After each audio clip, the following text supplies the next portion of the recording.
Dan pemirsa, untuk membahas mengenai kasus kecelakaan maut truk tangki di Cibubur yang menewaskan 10 orang, siapa sebenarnya yang harus bertanggung jawab sesuai hukum yang berlaku? Kita akan membahasnya bersama Mas Tama S. Langkun. Selamat sore Mas Tama. Selamat sore, Mbak April. Baik, Mas Tama ini merupakan Ketua Bidang Hukum dan HAM DPP Partai Perindo. Anda melihat bagaimana kasus ini bergulir dan akhirnya supir truk ditetapkan menjadi tersangka. Pendapat Anda seperti apa?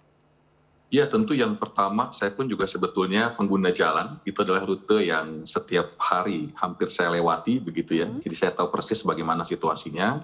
Yang pertama tentu saja terkait dengan penanganan perkara, kepolisian sudah menetapkan tersangka dengan menggunakan pasal 310 ya, 310 di Undang-Undang Lalu Lintas, yang pada intinya kelalaian yang mengakibatkan kecelakaan itu kemudian mengakibatkan luka berat atau meninggal dunia.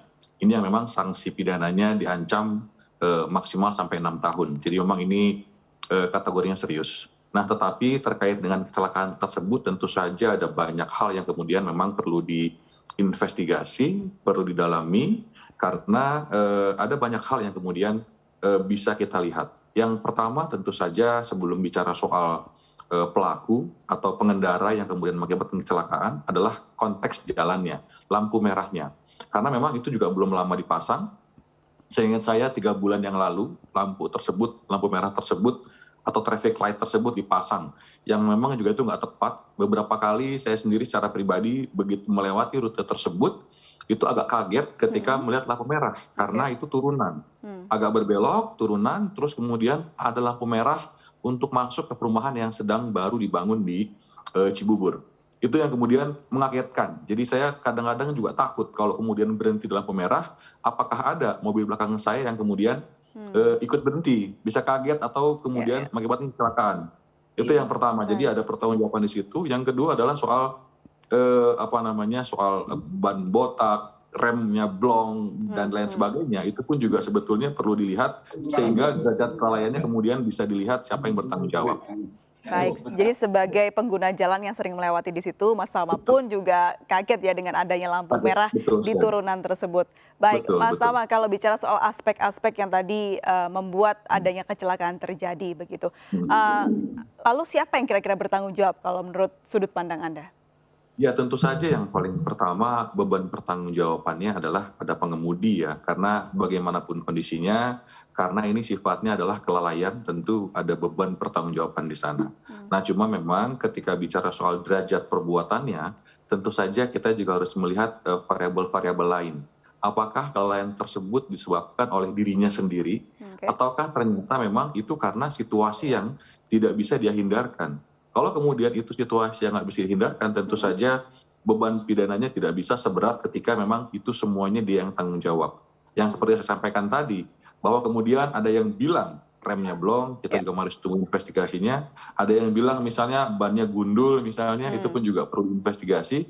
Tapi yang bisa saya pastikan adalah soal posisi lampu merah yang menurut saya secara pengendara mobil pun juga itu nggak tepat. Artinya dalam konteks regulasi, pemerintah pun juga sebetulnya harus bertanggung jawab. Oke. Sekurang-kurangnya adalah berbagi kepada para korban ya, misalnya dalam konteks memberikan santunan. Karena kita lihat itu ada 10 korban yang meninggal, Ya.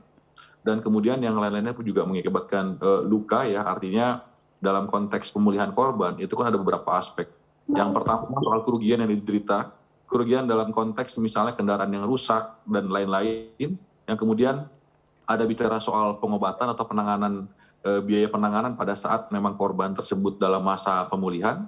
Dan yang ketiga tentu saja bicara soal santunan, apalagi sudah dipastikan ada 10 orang korban yang teridentifikasi itu kemudian semuanya meninggal. Ya.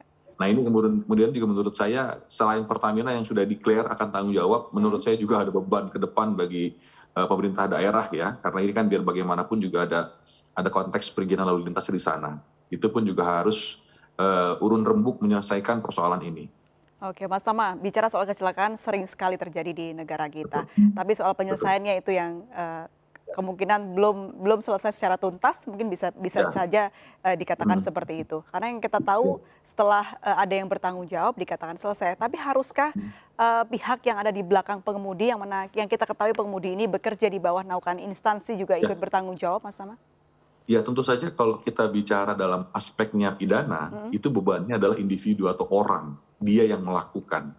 Artinya pertanggungjawaban ada perusahaan tadi yang kemudian menugaskan, tentu dia akan bertanggung jawab dalam konteks kapasitas sebagai perusahaan. Tapi ketika pidana, maka bebannya pada orang per orang atau individu. Makanya kemudian kalau saya melihat ketika ada yang mau tanggung jawab kemudian selesai, tentu saja nggak demikian. Karena apa? Kata-kata selesai itu, tanggung jawab itu adalah sampai betul-betul misalnya korban itu dipulihkan atau korban betul-betul mendapatkan haknya. Itu yang kemudian perlu sama-sama kita kawal. Kemudian yang kedua tentu saja perlu ada solusi. Apakah kemudian penutupan jalan itu kemudian menjadi jalan keluar satu-satunya atau hanya itu saja? Tentu beban dari pemerintahan daerah termasuk misalnya juga dalam konteks lalu lintasnya ke depan perlu juga ada solusi untuk perbaikan. Saya rasa demikian. Jadi banyak pihak yang harus bebenah di sini ya untuk dari kejadian ini. Sekali. Untuk mengetahui terkait perkembangan kasus ini lebih jauh, kita sudah terhubung dengan Pak Suryanto Cahyono, Ketua KNKT. Selamat sore Pak Suryanto. Selamat sore Mbak. Baik, Pak Suryanto, dari penelusuran dan investigasi KNKT sejauh ini, apakah penyebab utama kecelakaan maut ini sudah ditemukan, Pak? Ya, sampai hari ini kita lagi mengumpulkan semua evidence-evidence di lapangan. Terus kita juga sedang melihat atau mengetes beberapa komponen dari kendaraan tersebut karena kendaraannya memang rusak karena akibat kecelakaan. Maka kita lagi cari cara bagaimana menguji beberapa komponen yang kita lepas dari kendaraan itu untuk mengetahui kondisinya seperti apa. Apakah memang berkaitan dengan masalah rem blok itu apa tidak. Jadi sekarang ini masih dalam pengumpulan. Kita juga mengumpulkan data-data mengenai tadi yang dibicarakan mengenai lampu merah segala macam. Analisanya seperti apa. Nah, terus kemudian analisa dampak lingkungannya seperti apa. Ini sedang kita minta semua data-datanya. Jadi kita masih belum bisa menyimpulkan apa yang menyebabkan kejadian tersebut.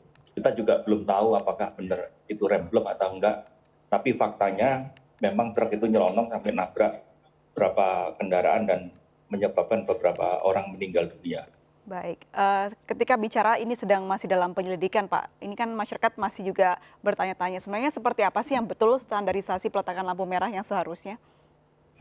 Jadi peletakan lampu merah itu ada analisa dampak lingkungannya dan melihat risiko istilahnya HIRA Mbak, Hazard Identification and Risk Analysis. Jadi jangan sampai sesuatu yang kita bermaksud baik malah justru menimbulkan satu bahaya atau ancaman atau hazard. Nah ini yang itu ada tata caranya di Peraturan Menteri Nomor 96 tahun 2015 bagaimana kita akan menaruh satu tanda ataupun lampu lalu lintas. Jadi itu yang sedang kita minta datanya dan kita juga sudah dapat. Kita lagi mau mempelajari data-data analisa dampak lingkungannya dari pemasangan lampu merah di situ. Siapa sih Pak yang berwenang meletakkan lampu merah di lokasi tersebut? Karena informasinya dari Mas Tama pun ini baru saja dipasang begitu di situ. Ya, jadi kalau itu jalan nasional, tentu kewenangannya ada di pemerintah pusat. Nah, kebetulan jalan itu kemarin jalan nasional, jadi bisa juga pemerintah daerah menangani masalah hal itu, tapi atas persetujuan dari pemerintah pusat. Dalam hal ini adalah Dirjen Perhubungan Darat. Nah, kelengkapan administrasi itu juga menjadi bahan evaluasi kami, Mbak. Tapi kewenangan untuk di jalan nasional memang ada di pemerintah pusat.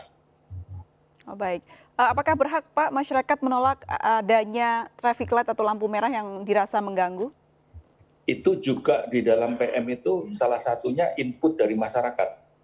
Apakah input itu dari masyarakat itu membahayakan, ya kita harus mengolah dan kita harus menganalisa. Kalau itu membahayakan dan ternyata memang benar setelah dianalisa, ya memang harus tidak boleh dipasang. Salah satu masukan dari PM itu adalah input dari masyarakat, istilah pengguna atau masyarakat di sekitar situlah. Baik, kita tadi sempat berbincang dengan Mas Tama mengenai bagaimana pertanggungjawaban dari kejadian ini karena mengingat supir yang melakukan kejadian ini atau yang menabrak 10 orang yang akhirnya tewas ini adalah bekerja di bawah naungan instansi. Sejauh ini seperti apa Pak SOP yang sudah diberlakukan oleh instansi tersebut? Apakah sudah baik dan benar? Kalau kami tidak melihat dari sisi yudisialnya, karena kami KNKT melakukan penelitian kecelakaan untuk masalah teknis, Mbak. Oke. Jadi kita tidak ikut campur di dalam masalah yudisialnya. Karena itu berkaitan dengan kelaikan dari kendaraan itu sendiri, Pak ya. Kalau kelaikannya apa yang Kalau ditemukan? kelaikannya kita memang melakukan investigasi, termasuk bagaimana perusahaan memaintain dan aturan-aturan dari regulasi yang berlaku, apakah sudah dikerjakan atau belum. Itu termasuk bagian yang kami teliti, Mbak. Nah, memang dalam hal ini ya dikelola oleh perusahaan. Perusahaannya siapa? Nah, itu kita juga minta sampai kepada roster atau jadwal pengemudi, kapan dia libur, kapan dia istirahat, itu kita juga minta. Terus kemudian data-data kesehatannya juga kita minta. Baik. Saya kembali ke Mas Tama. Mas Tama, ini kan dikatakan bahwa instansi yang membawahi truk ini berjalan adalah sudah menyerahkan ke pihak ketiga begitu, dan akhirnya pihak ketiga ini yang akan bertanggung jawab atas kecelakaan yang terjadi. Pendapat Anda seperti apa, Mas Tama? Ya tentu saja wajar-wajar saja ya, artinya kan biar bagaimanapun pengemudi ketika dia ditetapkan sebagai tersangka dalam konteks hukum pidana, dia kan sebetulnya juga sedang menjalankan tugas atau sedang menjalankan pekerjaan. Artinya pemberi kerja pun juga secara tidak langsung tentu saja juga punya beban. Meskipun sedari awal sudah saya sampaikan bahwa ketika dia bicara soal pidana, maka bebannya adalah individu atau orang per orang. Tapi dalam konteks ganti rugi, beban itu kemudian bisa dalam tanda kutip dibagi. Dalam konteks misalnya undang-undang saksi dan korban ya, itu jelas bahwa kemudian korban tindak pidana itu berhak mengajukan yang namanya restitusi. Itu kalau kemudian perkaranya sudah jalan ke tahap penegakan hukum. Ini kan sudah ada tersangka ya. Artinya secara otomatis kemudian restitusi tersebut kemudian bisa dibebankan kepada para pelaku.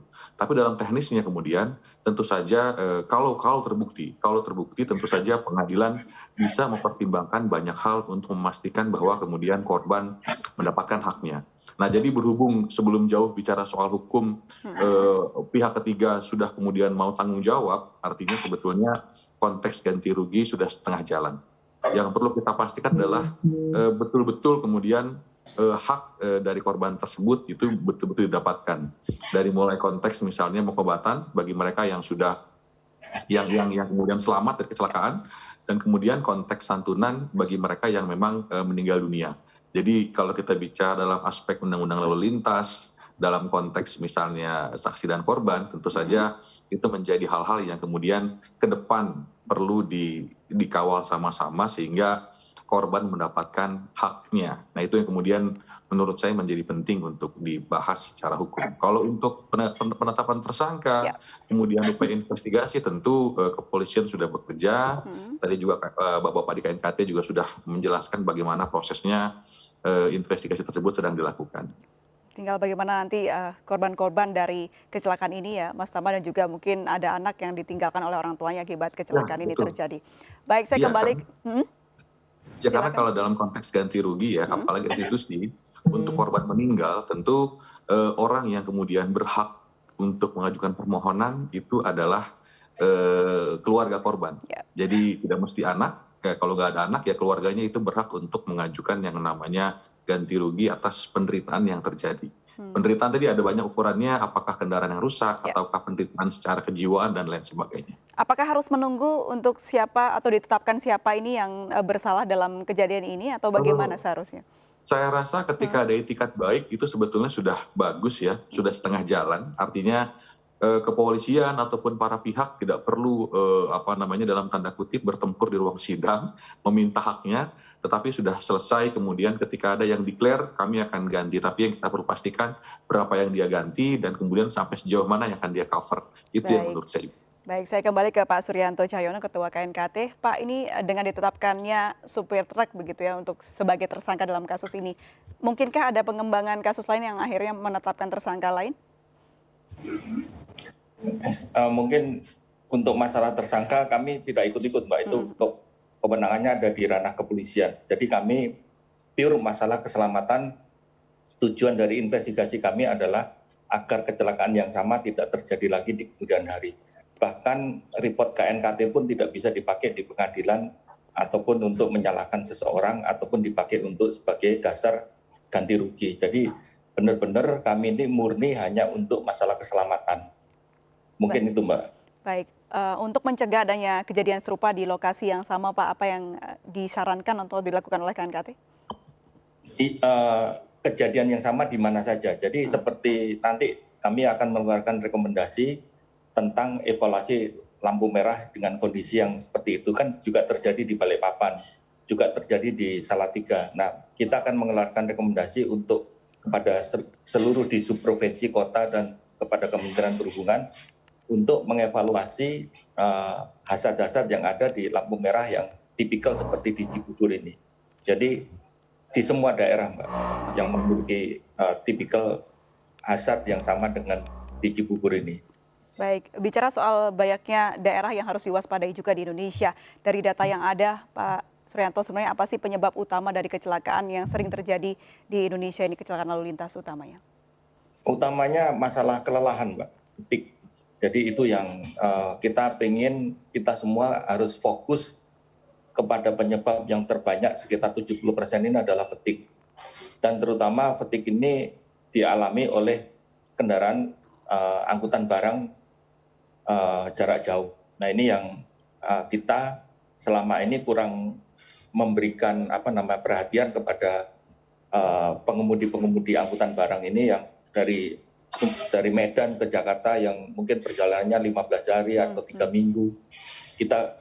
Dia tidurnya di mana. Nah, ini yang perlu juga ke depan harus diatur. Baik. Terakhir singkat saja Pak Suryanto, untuk keselamatan dalam berkendara, apa sih yang harus dilakukan seorang pengemudi supaya selamat dan sampai tujuan dengan aman?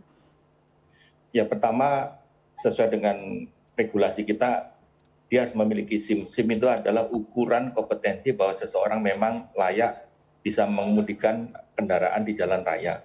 Terus kemudian yang sesuai dengan tadi yang saya katakan bahwa mostly dari kecelakaan ini adalah penyebabnya fatigue, yakinkan sebelum berangkat memiliki istirahat yang cukup dan yakinkan kendaraannya memang layak untuk dijalankan di jalan raya. Kurang lebih itu, Mbak. Baik, terima kasih banyak Pak Suryanto Cahyono, Ketua KNKT, sudah memberikan informasi kepada kita semua, dan juga Mas Tama S. Langkun, Ketua Bidang Hukum dan HAM DPP Partai Perindo. Terima kasih banyak sudah bergabung bersama kami. Salam sehat selalu Bapak-Bapak, selamat sore.